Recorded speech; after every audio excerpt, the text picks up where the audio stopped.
Welcome back to another episode of Opinionated Facts. I'm your host Drizzle, and today we got a special guest in the building, Romell. How you doing today, brother? I'm doing great, man. How you doing, brother? I can't complain. You know what I'm saying? We outside enjoying the good weather. It's actually not too hot right now. Nah. You know, the sun's out, but it ain't too hot though. It's cooling down. Yeah, it's cool. Yeah, it's going the sun's going to start to set and we'll be all right. But I appreciate you letting me pull up and have this sit down and Indeed. I want to say my first real deal introduction to your rapping was it 2020? I think it was 2020. Yeah, it was 2020 or 2021. Might have been 2021. But it was Dust City. You and Trap okay. King Kai Yeah. and who was it? Nick Nick Anderson? That's my guy. No, God, Nick, I'm so sorry I'm forgetting your name right. I can't remember. I know his name is Nick. I can't think of his name. Bert. I know his name is Nick. Bert. Okay. Bert. Okay. Yeah, I got you, bro. But yeah, that was my introduction, and like I said, I'm big on rap. I'm big on hip hop. Like I just like music. You know what I mean? Like, but yeah. I appreciate rap. You know what I mean? Like, of course, a good beat's gonna do whatever. A good melody's gonna do whatever. But I don't need no hook. I don't need a chorus. You can just if you got 4 or 5 rappers that can just rap, I'm cool with that. I think that was one of them kind of rap songs. It was I wouldn't say it's a posse cut.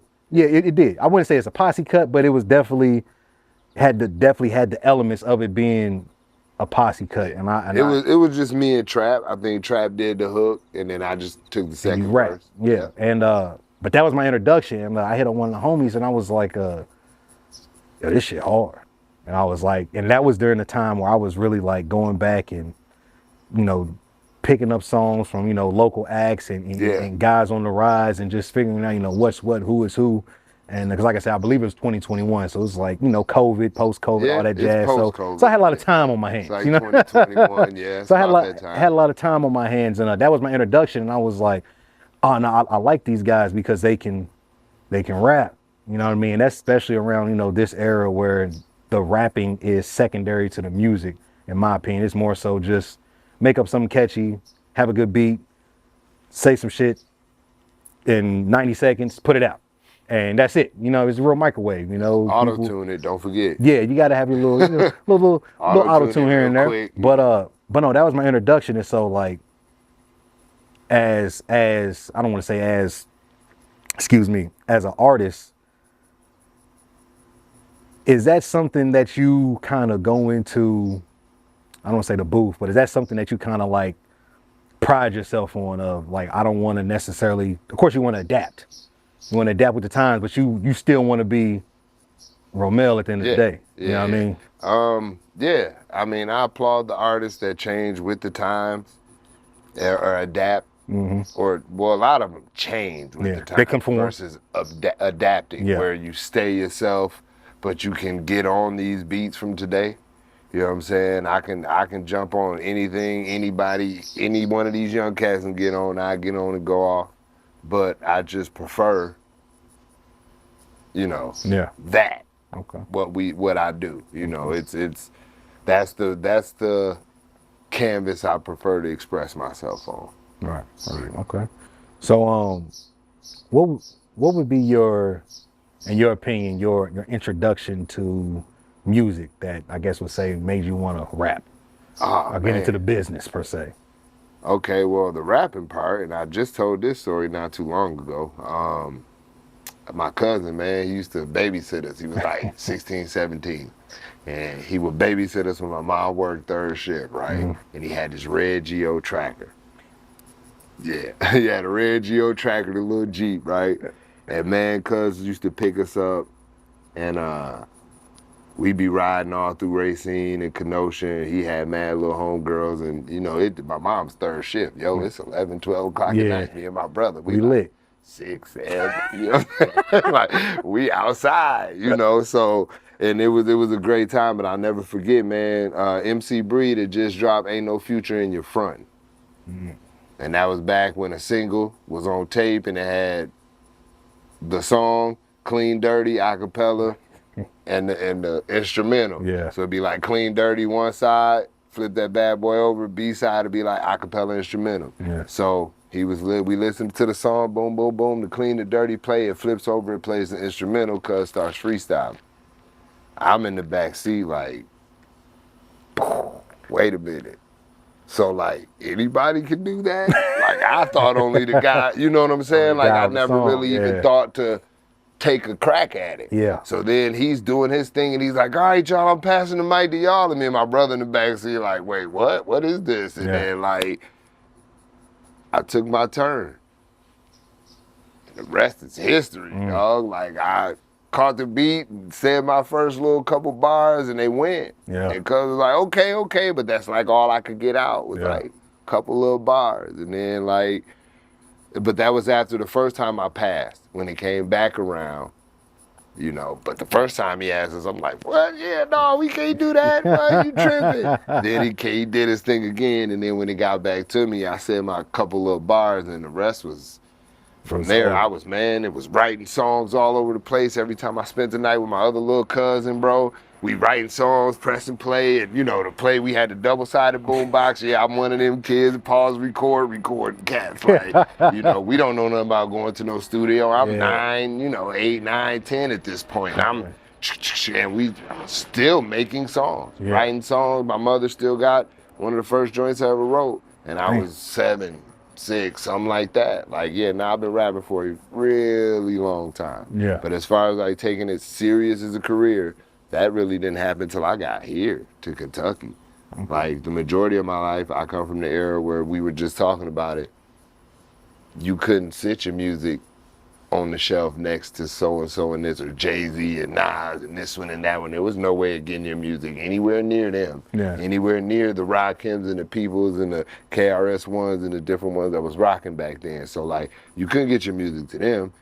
It was like, you didn't even know there were people over them. We thought, oh, if we could just get it to, we good. You know, not knowing, you know. It's a record label, it's all type of stuff. It's business. You know, it's business. And so it's like, I come from that. So I got here. I really didn't start right when I got here. You know, I lived here for a couple years. I was rapping still, meeting people, setting up shop, and then, I think like 2012. All right. Might have been when I dropped Old Coffee. So where are you from? I'm from Racine, Wisconsin, man. Okay. Yeah, it's a little city between Milwaukee and Chicago. Right. I want to say 100,000. Okay. Maybe. Yeah, but don't get it twisted. Like Racine, rap scene, Racine. Hey, listen, man, it's a nice little spot. It's real retiree type town on one side. Right. Then the other side is, I mean, again, we're right between Milwaukee and Chicago. Milwaukee's 30 minutes one way north. Chicago's 45 minutes to an hour south of us. Yeah, it's right there. So where would you say a lot of your musical influence comes from? Is it mostly Chicago, or is there some Milwaukee? Nah, most of my musical influence, believe it or not, come from church. Church, of course. I hear that a lot, though. Yeah, well, we grew up in that. I grew up in that era. I'm a church kid, church choir, all the way up until I left Wisconsin when I was 15. I was a choir kid in high school, middle school, and I think I joined choir in the 5th grade. So I've been rapping and singing essentially all my life. All right. I was a band kid, you know what I'm saying, played football, all of that, but no matter what, through everything, I was always rapping. You know, even after I left Wisconsin, I moved to El Paso, and like, first little party I went to, it was some cats having a cipher, and I jumped in it, and I mean, kind of the school legend was born after that. I was, it was like, oh yeah, that's good. It was, so then like, pursuing a career never crossed my mind. It never. I moved to Nebraska, and before I came here, I lived in Nebraska. Okay.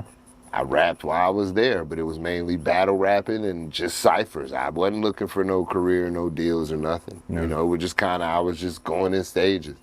Then I got here, and the internet was different. The Spotify and stuff was popping up, and these different doors were opening. to where it was like, oh wait, I could do it myself. Mm-hmm. Oh, say less. That's all I was ever waiting on. Like nobody control it. Nobody. Oh, I can do it myself. Okay, let's get it. Okay. So that's kind of why the career thing started happening for real, because I could do it myself. Okay. Yeah. Okay. Now, we kind of touched base on it before we started, and while I was setting up, touched base on how payola has. Now, I want to circle back to that, but I do Right. I do want to bring this up because this comes back to a little brief conversation that we had on Instagram like a couple weeks ago. I made a post about, and it was an older video I reposted. It was about rap and hip hop is dying, right? Yeah. And so I think What did I say? I think you were looking at it like I was saying that the art, right? The art is gonna be the art. Okay. It's always gonna be That's kind of prevalent. how I was saying. That, and I could tell. So I was okay. He's speaking on the art. I wasn't speaking about the art. I was speaking about the business side of it and what these labels and these other people who control the money and the flow of things, they're going to start to take their money and their assets and move it over here because they don't see the necessarily value in it anymore. Because and hip hop is still hip hop. It's still at the top. But there still is a rise of country per se. And you see a lot of more acts leaning towards a little country, not saying full, but they'll have a country feature more. And of course we've seen guys do it in the past like Nelly, you know what I'm saying? But it wasn't a normal thing. It was like, oh, this is rap and country mix. Like, oh, this is kind of cool, you know what I'm saying? You seen Beyonce with the Dixie Chicks at one point, she did it. Now she got a whole album out. Now you got a guy like Jelly Roll. He's more blues, but it's country. And a lot of people don't know Jelly used to be. He was a rapper. Right, He was running with them. Around with a couple cats from here. You know what I'm saying? And so when you see that, and when you go into the backstory of a lot of these artists, and you see that okay, they're making the transition from the rap lane to the more country lane, and you kind of see that the numbers from a label aspect of like, hey, this country sound is on a rise. Let's invest in the country. Like we seen, and I don't want to say social experiments, but we've seen guys like a Lil Nas X. Like, yeah, he's whatever he is. His biggest song was elements of country. Of course, it was rap, but it was more elements of country. It's a country song. It's labeled as a country song. Well, for me, that blew because that fit everything about their agenda. No, for sure. But that's what I'm saying. I don't want to say a social kind of experiment, but it's kind of like something that's just. It seemed to just happen at the right time, and then it kind of just sparked. Now we got a Shabuzi, you know what I mean? And we get, like I said, we got the whole Beyonce album. She's on a whole tour, and it's like we see the rise in the country, and the country music, and that's what I was saying. Well, that the see business us going back to country. Okay. You see us going back to country. That was ours first too. So you had a see conversation us going back to country. I had a conversation that it's really the blues. I don't know the ins and outs, but I'm just going off of what I was told about a week ago is that country is really the blues. Country is the blues with no seasoning. Essentially. Yeah. Because they just whining like cats is in the blues. And I don't mean that disrespectfully. Yeah. But you get what I'm saying? It's about the dog dying or the wife leaving or the car breaking down or losing the favorite truck or you know what I'm saying? It's more of a, like you said, it's like the blues. They sad. Yeah. It's a sadder genre in some aspects, but then you got the same, you got all the line dancing but that's in every, that's in every line. So again, I say us going back to country or blues. Mm-hmm. You get what I'm saying? So I don't see a problem with it.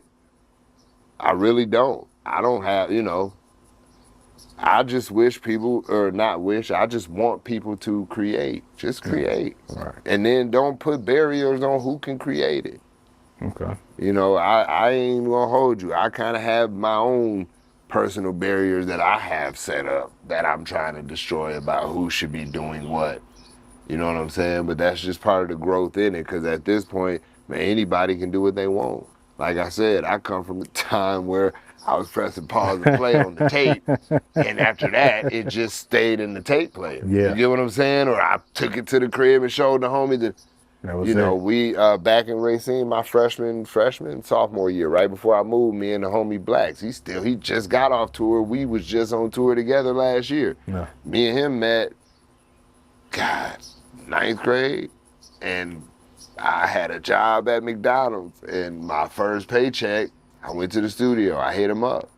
I spent that whole paycheck on the studio session. Bro, we going to the studio, come through, dog. We gonna make the beat, or I already got the beat. We gonna write the song, I got a 4-hour block. Mm. All right, cool. I'm what, 14? Yeah. I'm like 14. Yeah, come on. So he come through, we do a song together. We took that CD to school that next week. Yeah, they knew what time it was, bro. We do it like this for the 9/8 was the song, bro. We had our little high school jumping.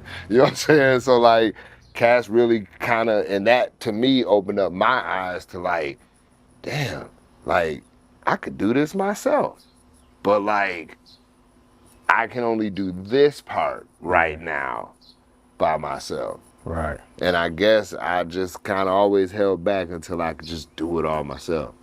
Okay. You know what I mean? But yeah. Okay. Okay. But no, I wanted to take that and then bridge it into speaking about the business side of it, because I brought up the DJ losing its importance.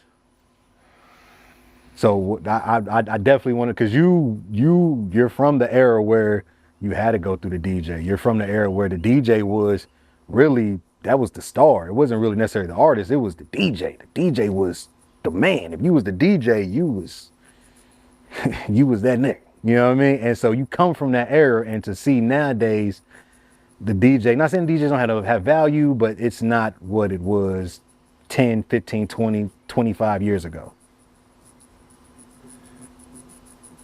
The artists changed. They stopped using DJs like they did. You know what I'm saying? That's kind of your beginning of the losing of the value. I got a DJ. Yeah. Me and dude been hey, me and Diaz been going strong for what's this, 25, 13 years or so together. Yeah. I've never had another DJ. You know what I'm saying? So I understand the importance of that, because you build a whole sound. You build a whole brand out when you lock in like that. Mm-hmm. You know what I'm saying? So, you know, he was just telling me the other night, you know, I appreciate this and this. And I'm like, nah, bro, we did that. Yeah. Yeah, my name may be Romell with 2L's and go on the flyers or whatever, bro, but there's none of this if we're not doing it together. You know, my sound ain't even what it is if you're not on the tables when I'm at a show. Yeah. You know what I'm saying? I get more of an authentic live sound at my shows. I'm rapping, you know, over instrumentals, and I got backups on them, but, you know, stuff like that. And he's scratching, and, you know, we're giving you an experience. So I think the artists not using DJs like that to give you most of the days they're paying $1,200 to get up on stage and hook their phone to a, Yeah, just plug it up and go. and then play the track. They don't even play no instrumentals with no backup. Yeah, or they walk up to the DJ and they hand them a drop stick or whatever and put this on your computer, and then they get out there and they do karaoke and hop around, and you know what I'm saying? Where's the experience? Yeah. If I wanted to do karaoke, I'd have went to the neighborhood bar. Yeah. You know what I'm saying? Like, I came to see you rap, my guy. Yeah. You know what I'm saying? Like, all right, cool. Now the DJ has nothing to do. Your track just back there playing. So what can he do but stand there like, or be talking to the next artist? Now he look all uninterested when that ain't the case. He's actually trying to do something, which bad timing on that artist for coming up during the middle of your, but you know what I'm saying? But it's a whole lot of that type of shit going on. Yeah. Where it's like cats ain't, the artist has to value the DJ as well as like, of course, the DJs value the hell out themselves. The prices tell that. You know what I'm saying? But in the same breath, the artists don't value them like that no more. Yeah, no. So that kind of started dropping the value of the DJ. You know what I'm saying? A lot of the DJs stopped being DJs like producer DJs, the Jazzy Jeffs and these guys that made beats and, you know, and DJs. Yeah. Now they just get up there and press a button. Button here, button there, let me turn this knob, and then a lot of that knob flicking and shit Ain't even nothing going on. Yeah, 'cause You know what I'm saying? I know this to staying true as fact. They just up there. It's a pre-recorded list. They ain't even turning the knob. A lot of the time they touch it. Watch it. They'll just touch it, and they'll touch it, and don't nothing happen. Then they'll hit a button, and all kind of stuff happen. When a DJ used to have to make all that stuff happen. Yeah. You know, so I roll with a couple of cats out in Oakland. Shout out to them fellas, man. True Justice and Quinto and all of them, man. Z-Man, Vocab, like my whole Cali crew, man. I love y'all. Shout out to them, man. I started rolling it with them in like 2019. No. And man, it was like, yo, I'm so glad I got a DJ. Because DJ True Justice is a DJ. He scratch, he do all this big set, juggling, doing all this, get 5 minutes during the show to cut up and do his thing. And I'm on tour with like real DJ cats. Their music selection is crazy for the party after the show. You know what I'm saying? Like DJ. So it's like, nah, there's still good ones out there that are valuable, but the artists don't value. Okay. They'd rather, you know. Yeah, I definitely remember there was a time where a mixtape wasn't coming out without being hosted by a DJ. A known one. Like there has, like it's going to be, like it's going to be hosted. You know, and of course they would give you a version that's not hosted, but there is a hosted version for sure. Like, and nowadays you kind of don't get that a lot.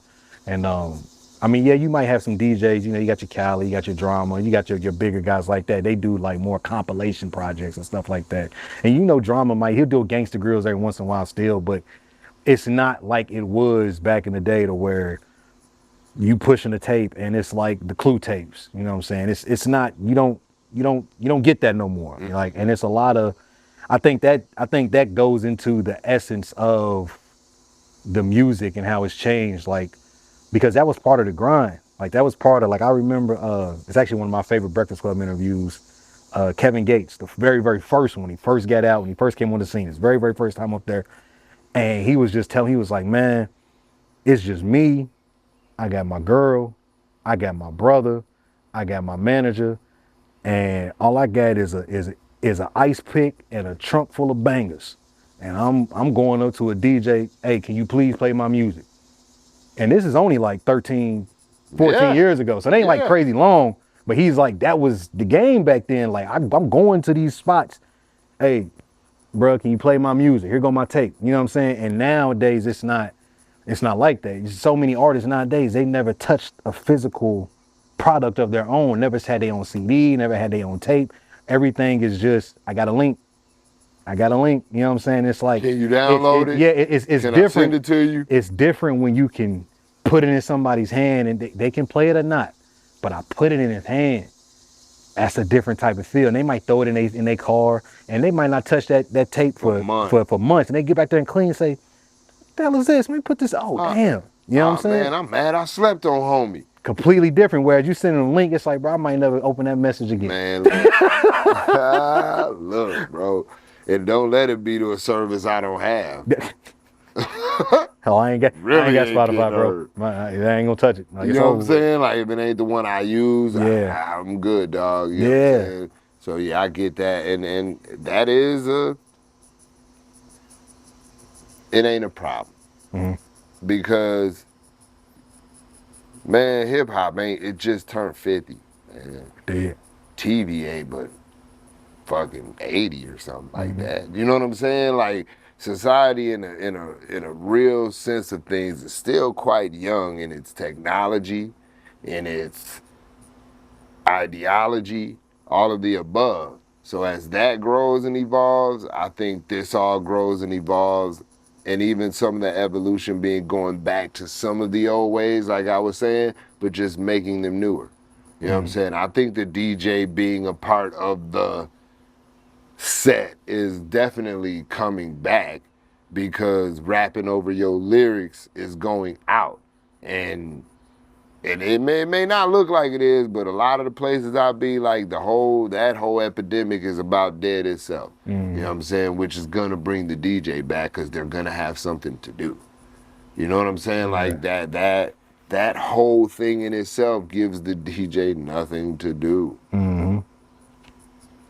You know what I'm saying? Like, and you know, once that's kind of, and then that's why we ain't trying to disrespect the little young cats or whoever does the rapping over your lyrics. Have at it, have fun. Yeah. But like, understand, in the long run, you kind of hurting things more than you helping things by doing your shows that way. Hurting themselves. And Well, you're hurting the culture or the whole thing in a general sense of you don't give the DJs nothing to do.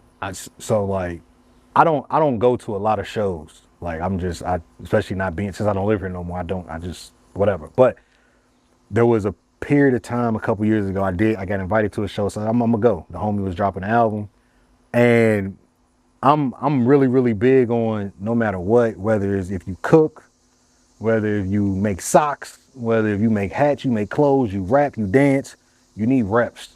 Yeah. Like no matter, like I look at everything like this is a rep for me. Like it's a rep for you. You know what I mean?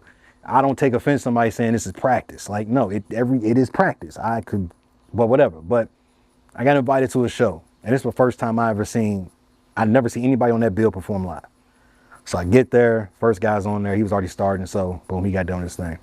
But the guy who came on before the main person, right? My first time seeing him live, he had just came out with a tape as well. They both came out with a project like a week apart.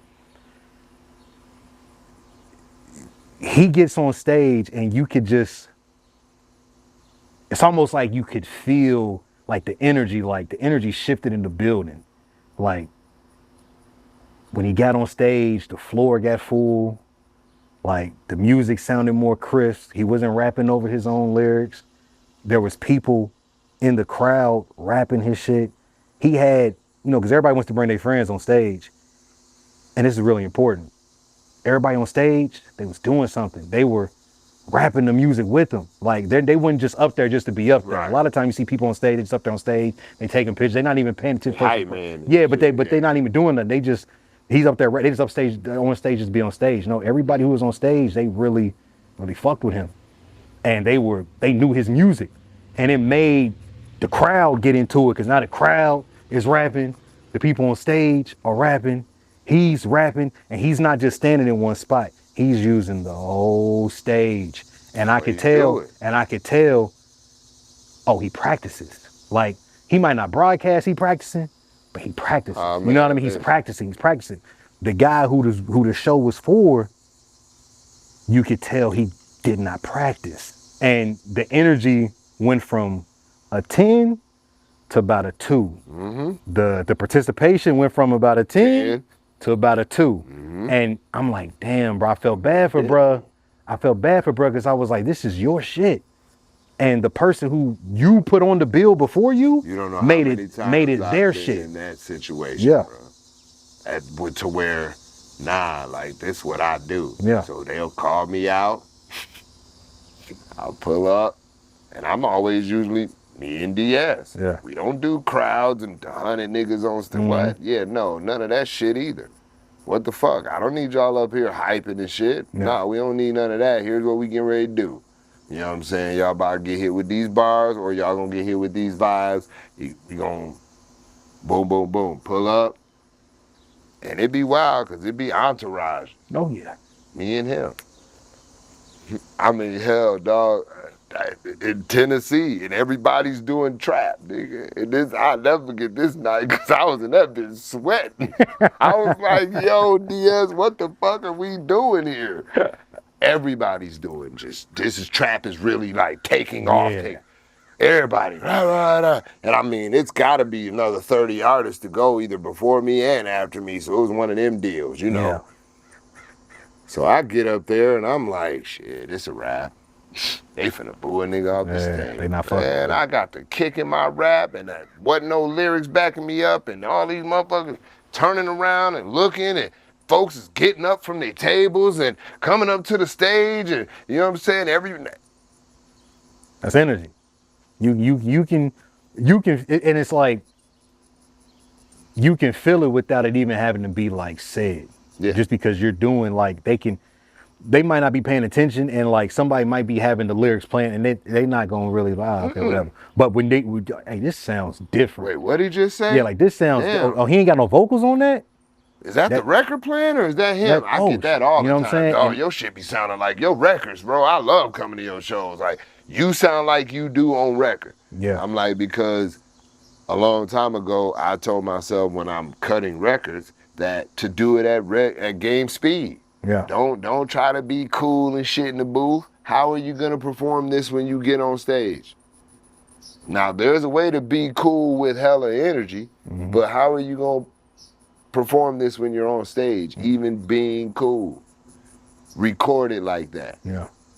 You know what I'm saying? Don't try to be, yeah, in the booth, and then when you get on stage, you're not gonna feel comfortable when you're recording, when you're performing that song because you used to this. Now you on the stage trying to jump or you trying to do all this shit. Yeah. Listen, if that's how you gonna do it on stage, Do it like that in the booth. when you get in the booth, carry that energy. Yeah. That way it sounds like that on the song. You get on the stage, it sounds the same.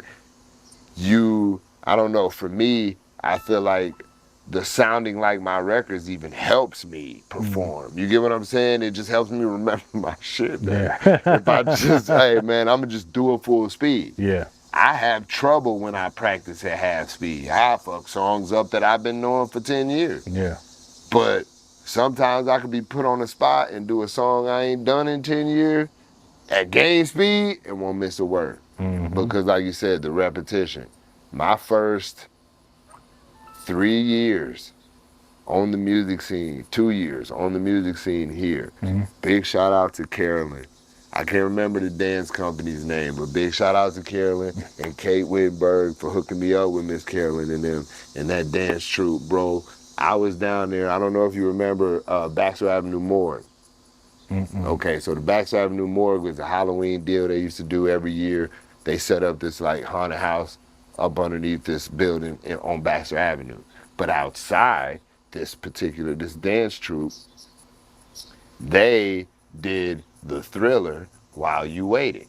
So the line was so long that this dance company was the entertainment. So this young lady I had as my manager at the time knew the owner of the dance company and was like, yo, I got this guy, he rap, he pretty dope, he can be kid friendly as far as he can edit his music on the fly and all of that, and yada yada yada. And here I am, dog, from September, middle of September, until the end of October. Wednesday to Sunday. 5 p.m. to, I think it was 10 on the weeknights, 1 on the weekends. They do the Thriller, I rap for 15 minutes. They do the Thriller, I rap for 15 minutes. They do the Thriller, I rap for 15 minutes. They do the Thriller. This went on for 2 years. Every Halloween, for 2 months, I got that kind of rep in. Yeah. Now, there was times, dude, I would just be fucking pacing back and forth. I'm just rapping the words. Yeah. I mentally checked out, you know what I'm saying? Like, and later in the night, I'd be mentally checked out, just rapping and blah, blah, blah, blah, blah, to where it became second nature. Then I was like, well, damn, let me do my set every time for a week.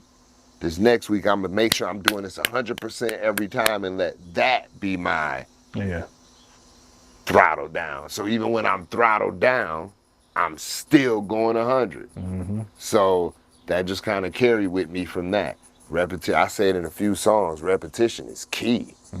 You know what I'm saying? God, yo, I could probably still rap all them songs I rap. And I mean, I would rap for hours, man. Every night for 2 months. Right. You know, so like you were saying, that repetition helped a lot, a whole lot. Okay.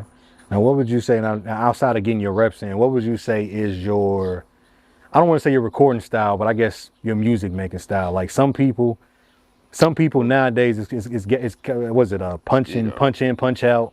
Yeah. Some people they just freestyle. Like some people still write. Like what is your process? I write. I punch.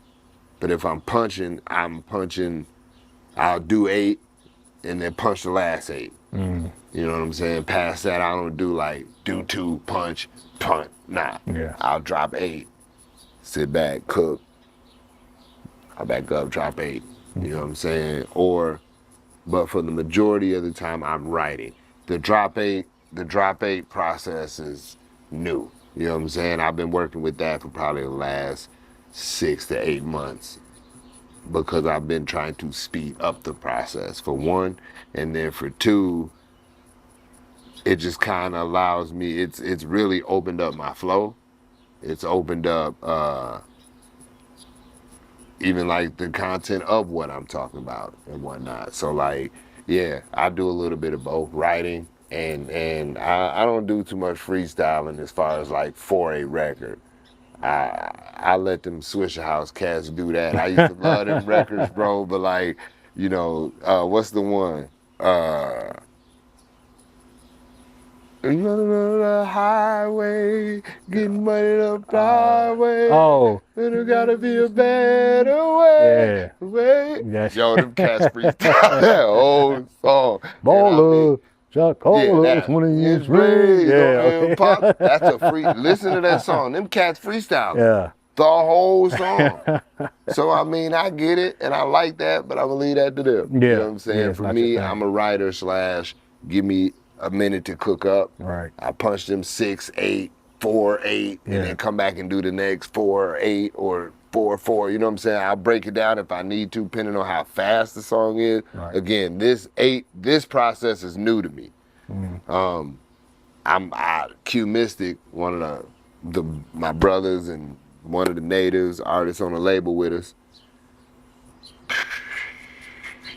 And listen, his process is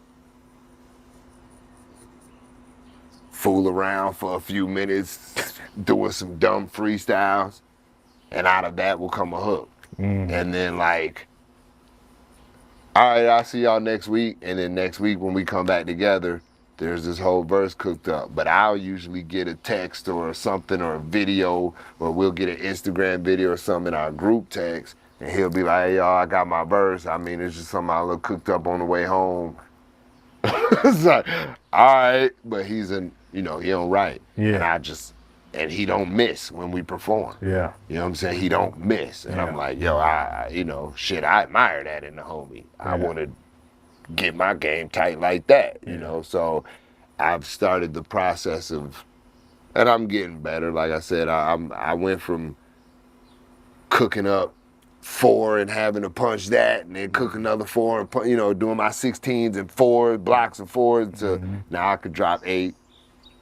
And then give me a second, let me cook the next 8, and then pop up, drop that 8.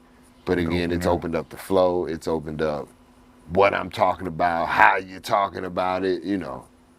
That makes sense. Okay. More improv. Yeah. Now you brought up the label. Speak a little bit more about that. Who all is on the label? Man. Creative Native Records. I started that in 2017 when I dropped my most acclaimed product is Concerto No. 9 Movement 2. Okay. Dropped that in 17. I'm dropping Movement 3 next year. And I know y'all like, what? All this time? Yeah, all this time later, Movement 3 still coming. But what y'all gotta understand is the growth I needed to go through to make Movement 3 what I wanted Movement 3 to be. You get what I'm saying? Like, it wasn't gonna happen in 3 years. It wasn't, you know what I mean? Like, I've had a lot of things happen to where now Movement 3 is getting ready to be exactly what I want it to be. But I dropped it when I opened the record label when I had Movement 2. And I started out, it was just gonna be me. And then I ran into Floyd at a show. And he tells this story too in one of his songs. I mean, we were already friends, and I was following a lot of my guys that's on the label. Like, we were already friends, we were already rapping together, doing songs, beats, and stuff for years. And Floyd was just getting ready to drop a project, and I was like, yo, check it out. I'm starting this label. I got this going on. Let me give me a minute. I'm gonna come holler at you when I got, my feet on the ground. He was like, all right, cool. And of course, he didn't think I was serious because we all done heard that story before, you know what I'm saying? But Shit, dude, no sooner than I got things set up, I hit him. Hey, bro, look, this the motion. You with it? He was like, hell yeah. So then when he was like, yeah, holler at Don B. Don B kind of Q Mystic came right along with that package. Them three was almost so, and those are the natives. We make up the natives with DS. He was already there. When got Whip, when got Good Bar, I think he came a little later. But man, I approached all of the working artists on the scene that I have worked with before. I know they work. I stayed away from a couple for personal reasons. And I should have stayed away from some of the ones that I did go and get. Yeah. But I tried to see them for the good person they were also. But then the real ego showed up, and blessings to all of y'all, but we had to go our separate ways. Right. And then we essentially dwindled. We started out with 13, man. I had church friends. Man. It was crazy, man. Like, that was a whole band. Yeah. And then they ended up dissipating, and that was on their behalf. That had nothing to do with us. So after they split up, we had the lead singer still. And I mean, they didn't split up on some craziness. It was just, they just kind of dissipated. Yeah. And then they were still doing their thing and whatnot. And then we kept the lead singer. He kept rolling with us for a while, and then he had a kid, and then just kind of like faded to black. And then it just was us 7 that's left. The other 6 or the other 5 outside of the church friends were also close friends and whatnot. But like I said, egos start. Why my name wasn't said in the article? Because it's 13 of us, my guy, so they just refer to us as Creative Native Records, bruh. What do you mean, why wasn't your name in the article? Yeah. Come on, dog. Yeah. Like stuff like that. And like that incident was coupled with a bunch of other things said artists had did, and it was like, all right, bro, look. And it was wild because this particular artist was like, I'm good on y'all. You sure? Yeah. Okay. Next day, huge announcement. We headlining the festival. All kind of shit, dog. It was the greatest. But it was one of the things where, yeah, okay, fine. Yeah. Yeah. And some of them didn't end as well as we like, but we still, when I see them, yeah, I don't got no hate towards none of them. I love them to death. You spoke on Trap, that's my nigga, but it didn't end as well as I would have liked it, but that's still my dog. You know what I'm saying? I don't, he was on the label. That's when we did all that shit. Like, we was cooking, bro. Like, we was really cooking. And then, like I said, just things started happening. And then it was us, the 7 that's left, and we started traveling and doing tours and 5-6 day runs in California, and we all up and down the coast, and we do East Coast, West Coast, and Denver and Vegas. And I mean, I got these dudes on the road. We just got out here and started working. We just finished up setting up like our own for real distribution. You know what I'm saying? Like we working on logistical stuff and getting that really hammered down. We ended up with a drop shipping company when we first launched the website, which damn near had us upside down.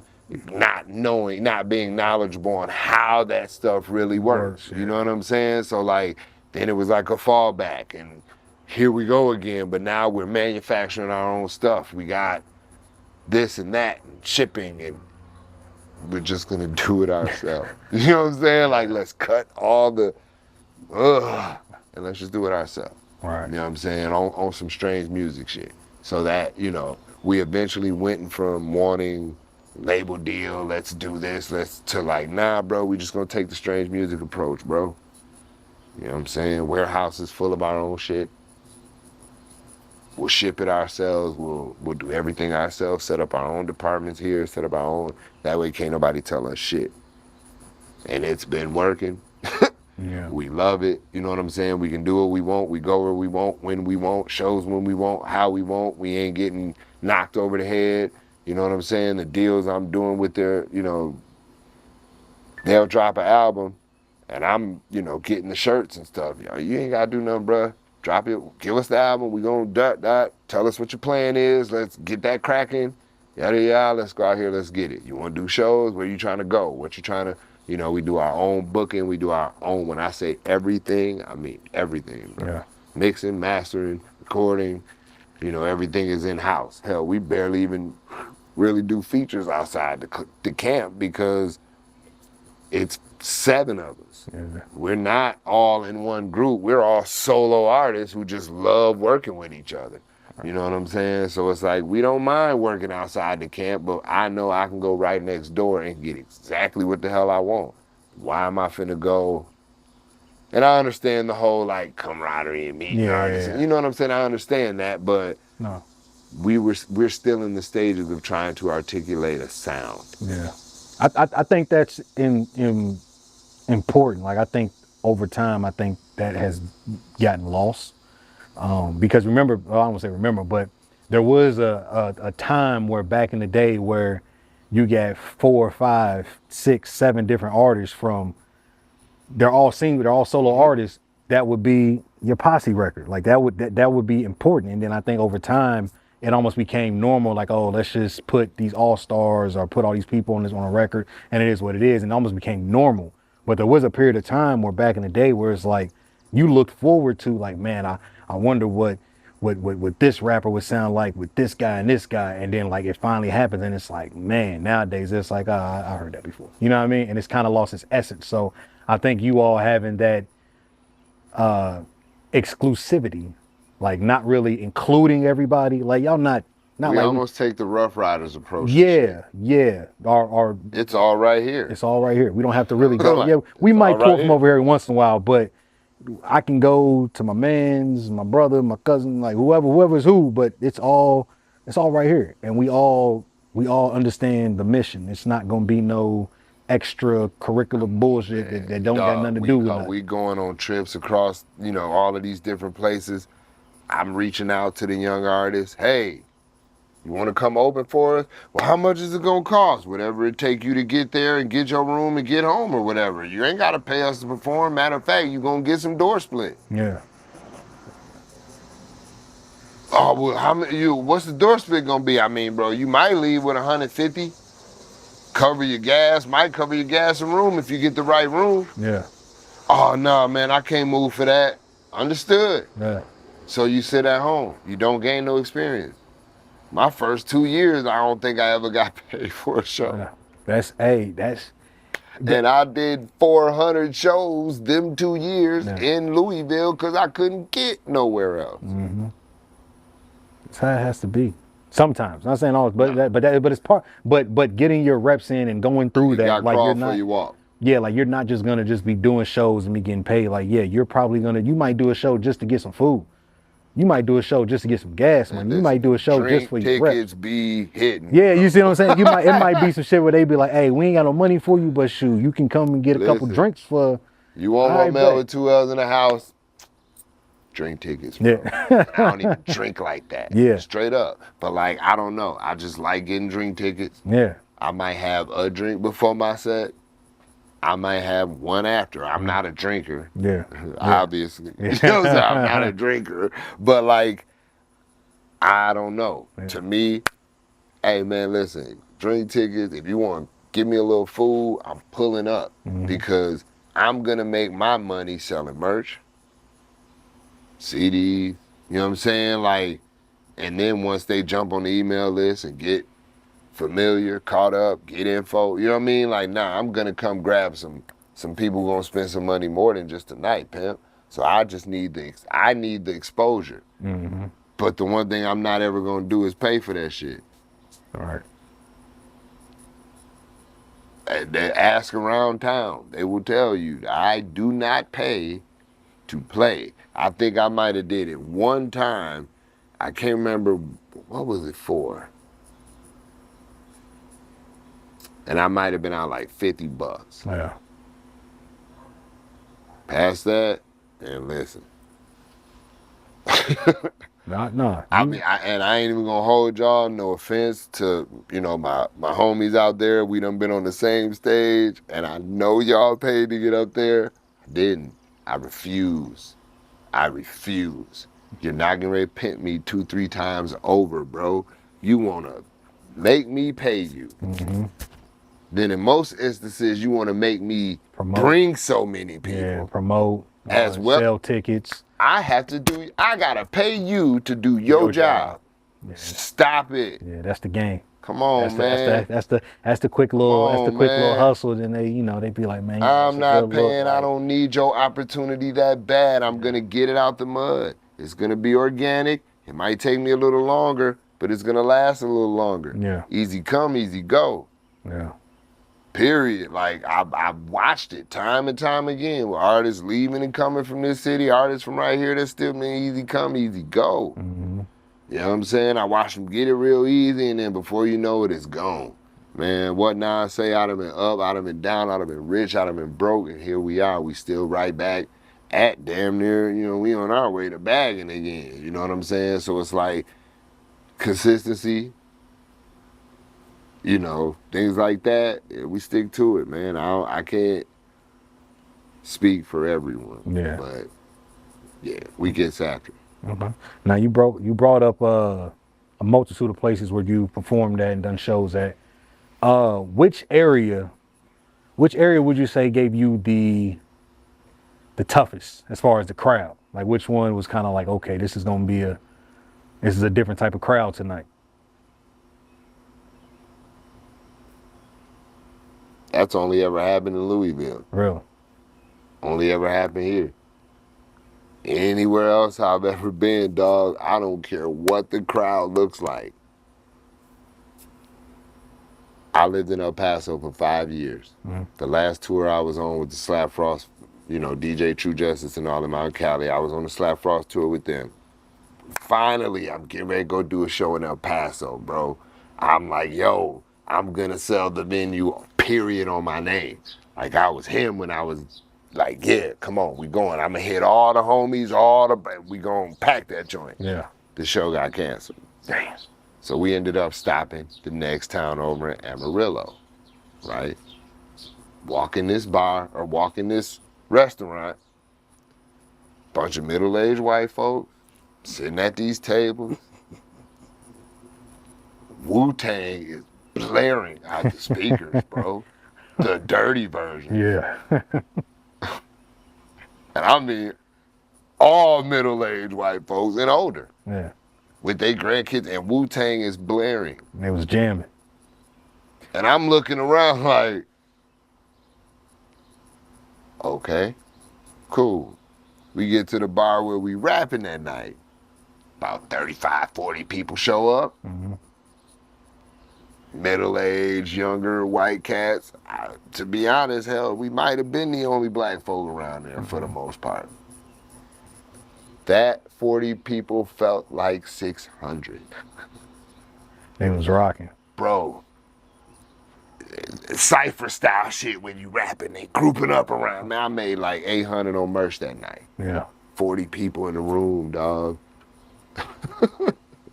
That's real though. My records are 50. That's a connection though. That's a connection with a group of people. Like they'll go back to that. And yeah. They remember that. Like that was But that's they just embraced us for what we were. Yeah.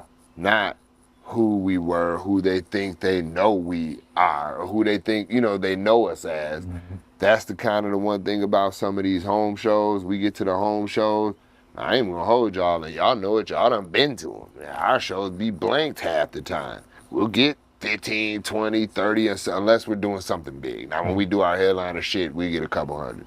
But like, just as far as us throwing a show, it'd be 20, 30, 40 folks. As soon as we leave this bitch and they know we coming, 70, 80. Don't let it be just Rmllw2llz name. You know what I'm saying? So it's like, we move around on purpose. When we was out there in Cali for like 5 days, they were back here complaining about venues being closed. We didn't care. We had 5 days in Cali, was coming back, had a 2 or 3 weeks later, we had a show in West Virginia. A couple weeks after that, we were back up in Wisconsin, like, so, you know what I'm saying? But it's the only place I've ever really had that happen where it's like, man, this crowd gonna be a little, was here. Anywhere else, I'll look and be like, yo, this might be weird, but like, Rocking out. buddy. You see all this gray? Yeah. I went to a college frat house. These is all like 19-year-old little white dudes. I'm in Port Huron, Michigan. Yeah. I'm like, okay, the shit I'm getting ready to rap about at this point in my life, they not finna be fucking with this shit. These kids, 19, 20, I'm up here talking about, I'm just at a time in my life when I just want to spend time with my wife and Yeah. They don't need. I just really hope my timing is right and shit, listen, bro. They all in the circle and rocking and it was crazy. It was one of my more crazy experiences. Now, what do you, now you said that the tougher crowds are here. What do you think? What do you think makes that a thing here? Like, you think that's just, Cause it just is what it is? no, bro. We undecided on who we are as a region, we don't know where we at in this thing called the United States. I agree. We ain't the South. Not the South. We're not the East. Not the East. We are, like I said, we're kind of like the gateway. We are the beginning of the Midwest, the end of the East, the top of the South, and the bottom of the North. That's a fact. So where are we? That is a fact.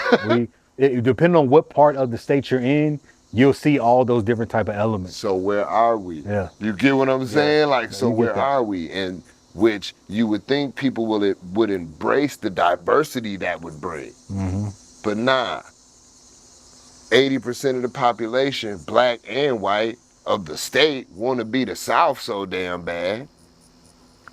Then 10% of the 20 that's left want to be the Midwest real bad. And the rest won't be the North. 5% want to be the North real bad. And that last 5 think they from the East. That is a fact. Because I grew up, my cousins, so like I said, my pops was a DJ, but my cousin, so my pops, he played everything. Everything. But my cousins, two of my older cousins, well, I'm gonna say all 3. I had 2 of them was brothers, and one of them was a huge DMX guy, right? But the younger brother was a huge Jay-Z and Cameron guy. Then I got another cousin, he was a huge Lil Wayne guy, right? But then the older brother, he was, like I said, he was the DMX guy, but he was also fucking with the big timers. So it's like, that was a lot of the music that I was around. And so like for me, I'm growing up, my favorite rappers, like if I want to go back from the time when I was, I guess, understanding music, 7 to 14, 15, or my earlier ages, my favorite rappers were Eminem and Ludacris. Those are my 2 guys. Good choice. Like my favorite group though was Bone Thugs and Harmony. And only reason why is because that was the first CD I didn't even buy. I just found it in the house. It was just laying around. I was like, what is this? It was greatest hits. Oh, Bone Thugs. Yeah. I put it in and I was like, oh, this is amazing. You know what I mean? I don't even know how old I was, but I put it in, it was amazing. You know what I'm saying? Like my introduction to Eminem was the Rmllw2llz LP. I was just gonna say, I was like, tell me it was the Rmllw2llz LP. So I was like, oh, this is amazing. And that introduced me to D12. And so now I was fucking with D12. Then next thing I know, I see myself, I'm gravitating towards Ludacris. And like I'm fuck T.I. Like I was a Ludacris guy to the core. And even to this day, I still think Ludacris is one of the most underrated rappers. Like, I think why be treating they act like he can't rap, bro. They act like he can't rap. Man, he can rap with the best of them. He can rap with the best of them. Like he got a freestyle that every time it played when I was in the Air Force, which it was one of the word of mouth CD. Yeah. With him and 4 Eyes. Yeah. I swear to God, every time that damn freestyle played, I had to have an interaction with the police. Whether I was driving, in my dorm room, it did not matter. Whenever that song played, the police were shortly followed, dog. But for some reason, whenever it came on, we were always just like... He had a stretch of albums, like, yeah, you might not call them a classic, but they were very, very great. Dude, Chicken and Beer was great. Word of Mouth was great. Southern Hospitality was great. Like, all that, it was all... And I'm noticing that as a kid. And even so, as an adult, they always say, okay, you do stuff as a kid and you watch stuff as a kid, go back and rewatch or go back and re-listen as an adult and see how you digest it, because you're gonna take it in differently. Because this music back then, wrong in a lot of our cartoons. It's oh, for sure. I just seen a clip from Hey Arnold where the dude, it was I can't think of his name. They couldn't do that today. What the dude was doing, and like, not saying he was doing anything bad, but he was a bum. Yeah, I forgot it was Mr. Costas. He was the bum. The wife was always at work. He's at home on the couch eating pickles and chilling, playing the game, watching TV. She's like, Oscar, I need you to get a job. And he's like, whoa, a job? You're crazy. Like, he's like, I'll do anything but that. And I'm like, as a kid, I'm thinking, it's hilarious. But as an adult, I'm like, he had his wife out here working 3 jobs and he was at the crib. I said, that dude was a bum. You know what I mean? But like, as a kid, I'm like, ha ha ha. You know what I'm saying? So you're absolutely right. So like, but like, yeah, just the introduction to like a lot of different artists and stuff. And like, we pull from so many different places. When you go to these regions like Detroit, yeah, they might have a couple, you might linger down in Chicago, but no, I'm a fan of Detroit artists. You go to West Coast, I'm a fan of West Coast music. You go to Atlanta, I'm a fan of Atlanta, Texas, New York, even Canada. You get to Kentucky, it's like you might bump into somebody, their favorite rapper is Twista. You bump into somebody, his favorite rapper is Scarface. You bump into somebody, his favorite rapper is Too Short. You be like, bro, what the fuck is happening here? And so you're absolutely right. We pull from a lot. I do think that is a plus, but I think it's a downside in this area because, like you said, there's no clear direction on. We have no identity. We don't have a sound, right? And I think we came close to having a sound in the past, but we never really like grabbed it and really embraced it. Like, it was there. I really think if Static didn't pass away, I think we would have had something that we could really pinpoint and say, that's it, that's Kentucky, or that's that area. When he passed, it was kind of like it was there, and like there was nobody that could really like take that and go and just keep pushing. It was kind of like, oh well, we got Nappy Roots. And it was like, a whole nother sound. A whole nother sound. You know, and they Bowling Green. Sound. You know what I'm saying? And they bought you shiz, and you bought like it's my birthday. Yeah, like so all these cats was from here, and every single time it was something different. Which wasn't necessarily a bad thing. I just don't think they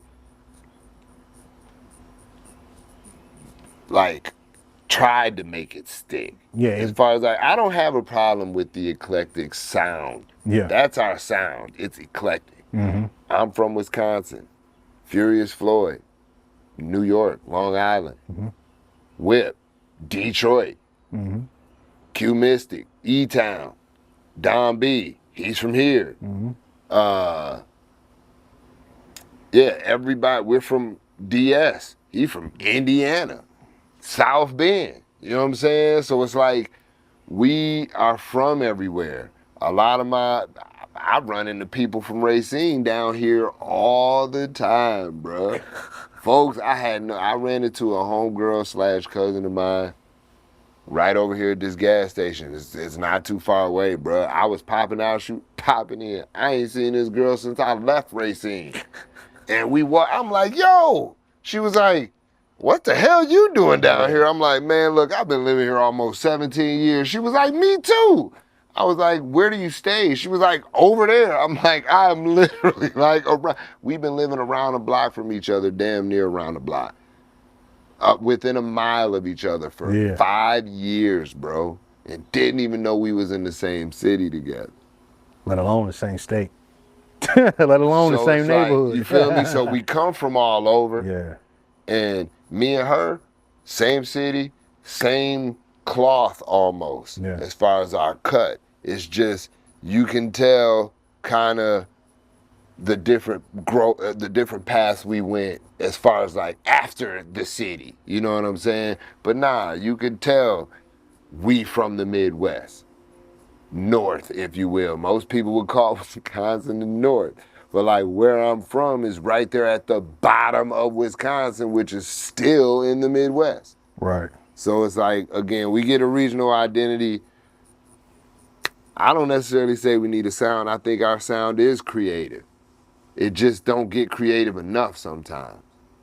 No, that's a fact. And kind of like what you said was,